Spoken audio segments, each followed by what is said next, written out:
What is going on, friends, and welcome to Magnum Gaming. In this video I'm gonna be talking about things and abilities that I wish I knew before I started playing Ghost of Tsushima. Now, I've done few mistakes when I started playing the game. One of the mistakes I did was not focusing and reading everything in the skill tree, the techniques of the ghost and the samurai. So basically I missed out on very important abilities till later in the game, which was a very horrible mistake, because honestly the abilities, they all changed the kind of experience you have when playing the game. So without further ado, let's start.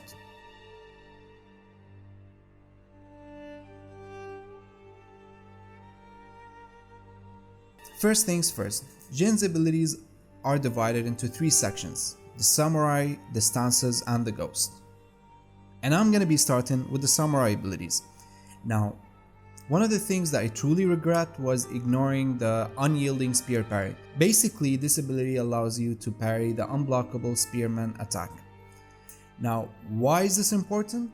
Because spearmen are very annoying. They are just super annoying. Their attacks are fast, they do high damage. Let's start from this one right here. You can parry the basic attacks of the swordman. It's normal, the normal basic attacks, but there are a specific type of swordsman that can attack you with unblockable hits that you will need to acquire this ability in order to parry them. Now, what comes next in this branch is the deflect arrows.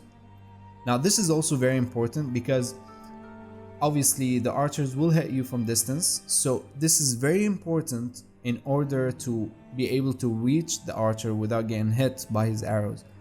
Now, on the defensive side, I think these are the most important abilities that you can get early in the game, as you will be able to parry the unblockable attacks of the spearman early in the game, which makes things a lot easier, trust me. Another very cool ability is dodging slash. Basically, see, there is dodging in this game. You can dodge attacks, but this ability allows you to follow up that dodge with a hit. So see, the brutes in this game are insane, and they're annoying, and they're spongy. They'll keep absorbing your hits like there's nothing going on. So you can parry, you can block their hits, but you can do one thing: you can dodge. This skill, dodging slash, allows you to dodge their attack and then follow up with like 2 hits, which is very useful against them since you can parry their skills. Now, another very cool ability is the perfect dodge. Basically, if you dodge in the very last second of the hit, like right before the sword or the weapon touches you and you dodge, you'll go into slow motion mode, and then you'll be able to stab your enemy backwards. Like, you'll do that move where he grabs his katana and then stabs the enemy backwards. It's just so cool, and it's so satisfying, and it's so useful, especially against brutes and also in duels. This is basically very useful against people that use unblockable attacks.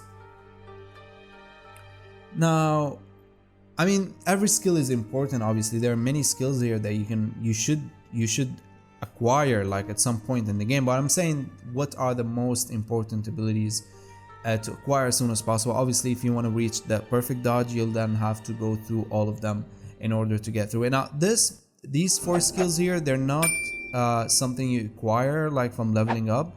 You acquire these abilities when you do mythic missions. So there are a bunch of mythic missions in the game where you go talk to a musician, he'll tell you a story, and then you go do a mission, a very cool mission that usually ends up with a duel, and then you acquire one of those abilities.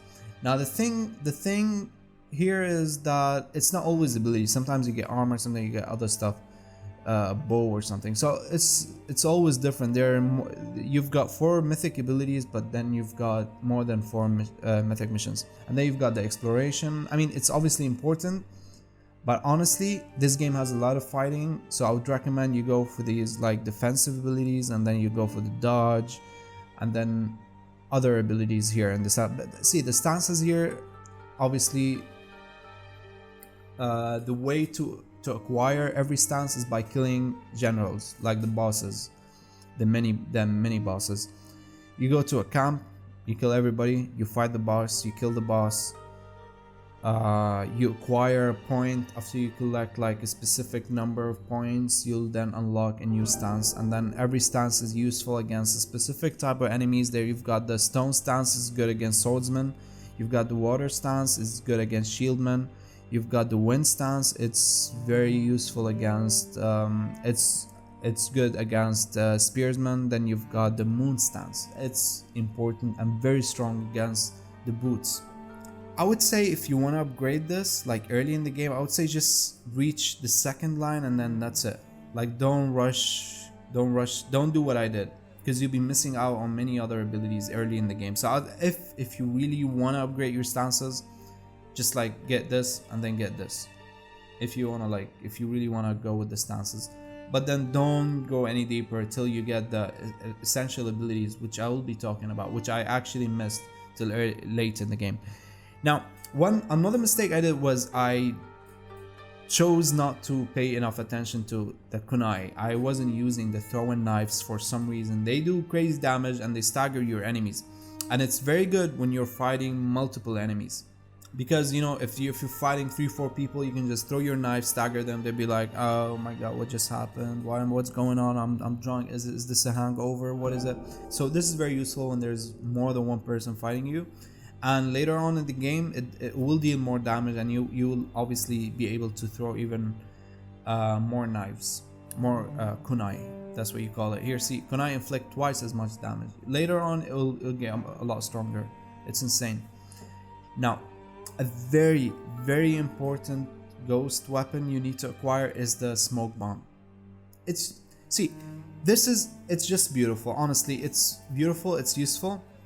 Well, the way you use this is you just throw a smoke bomb. As you can see on the screen, you can throw a smoke bomb and then the whole screen turns blurry, which is beautiful, which is amazing. And then when you do that, you'll become invisible. It's like you were never there. Therefore, you will be able to assassinate enemies in there. Now, here's the trick here. What you could do is acquire the ghost smoke bomb, and then you can learn the chain assassination. Now this is an insane combo. What you could do is throw the smoke bomb. Well, like you've got 3-4 people on you, you could throw the smoke bomb, and then you'll then be able to assassinate 3 people on spot, and no one can do nothing about it. So if let's say you've got 5 people or like 4 people on you, you can throw the smoke bomb, assassinate 3 within the smoke, and then you can just fight the final one on just 1 versus 1, making it a fair fight. Now, something more insane you can do is the standoff. With this combo altogether, you can actually kill 50% of the people within the camp. It's very useful if you get it right. So there's something called a standoff. Basically, you can just stand off. You can just challenge someone, call out your enemies for a standoff, and you request that you fight them 1 versus 1, and then you will go into standoff mode, as you can see in the screen, and then he will charge at you. Sometimes you go like, he'll fake his attack, he goes like then he'll cancel, and then he'll go like again, then he cancels, he's like, I'm gonna hit you, no, he cancels. So you can do that. You must get it right, because if you attack him before he does, he will hit you, and then you will get 1 HP. You'll be left with like 1% of your HP. It's very important you get this right. So now the thing is, here in the beginning you can only kill 1 person with the standoff. When you upgrade this, you can then kill 1 person, and then you can kill another person who will charge at you following the first person. And when you fully upgrade it, you will then be able to fight 3 people in the standoff, and then it can even be upgraded more once you acquire a specific armor in the game. Now, what you could do here is this: challenge them to a standoff. Let's say you wanna take on a camp of like Mongols. What you can do is this: challenge them to a standoff. You can drop 3 of them. Throw a smoke bomb. Then they're all gonna attack you after the standoff is over. Throw a smoke bomb, assassinate another 3. This is a crazy combo and it's very important you acquire these abilities as soon as possible. The smoke bomb, the standoff branch, and the assassination branch. Now the Shoji assassination. I'm sure we've all seen the footage where you can stab people through the Shuji door. Like it's a very paper thin wall with papers on it, with actual papers. I don't know what's that material is. And throughout the game, I've seen enemies standing in front of the door, and I'm behind it, and I'm trying to assassinate. And I actually thought the game was buggy. I was not able to do what I've been seeing on the videos. And it turned out it's an ability that you can only acquire later on in the game throughout the storyline of the game. So there's nothing you can do about it. It's not a bug. There's nothing you can do early to get it, to acquire the ability earlier than the story tells you to. So you just have to wait to acquire this ability. It's as simple as that. Now, obviously, all of these skills are very important and useful. I personally did not go for the Iron Will because I thought it's just so noob. I thought it's a noob ability, like you can revive yourself. I didn't like that, especially in a game when there's a checkpoint. Like, why would that skill be there in the first place? It just makes things easier. It makes death less serious. Like if I acquired this skill, I wouldn't really have to worry about the dying because I can just revive myself. No, when that skill is not there, you know there are serious consequences. So yeah, I mean, obviously all these abilities are useful, but what I'm talking about is what you should unlock as soon as possible. These are the most important ones. You get the chain assassination, the standoff, the smoke. Now, I think this will be it for the abilities. As I said, they're all useful. It all depends on your playstyle. Don't do my mistake. Read carefully everything that's written in the technique section. Know what everything does, and choose your playstyle and know what you want to do, because you really don't want to be missing out on ability that you would enjoy playing with. Like I did. I honestly would have enjoyed the chain assassination. I was actually very late with it. I actually didn't know there was chain assassination. Even though it was in videos, I just thought it's something that comes along, or it's something you acquire later on. I didn't know that skill existed because I didn't pay much attention to the techniques, and it's a stupid mistake that I've never done before.